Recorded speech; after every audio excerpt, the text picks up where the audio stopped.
World Auto Forum presents Voice of Automaker, powered by SIAM. The future for auto sector, in my opinion, is great in our country. We have a large consumer market. We have 2/3 of the people under the age of 34. We have large infrastructure projects coming up.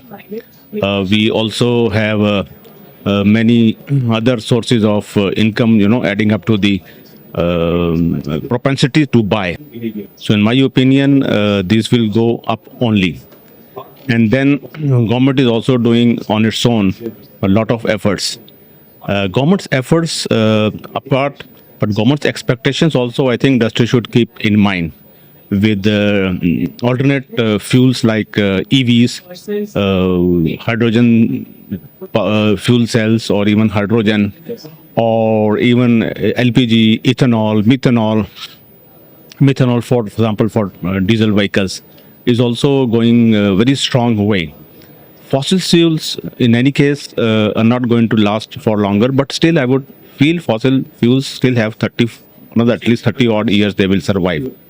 So resources are good, vehicles would be more. So industry should also do a lot of things. This is what government will expect, and they will impose stricter emission norms. The Euro 7 norms are going to come up now, will come shortly. Government will also expect something to be done by the industry, in a sense that because of the increased accidents, government probably, as we heard the minister also today, government expects us to contribute in training of the drivers, to improve some safety procedures, and to do a lot of work related to general safety of the pedestrian as well as drivers. So I think government as well as the industry they both understand each other pretty well. The going is very good, but they both have to improve further on the relationship on this auto sector. Thank you.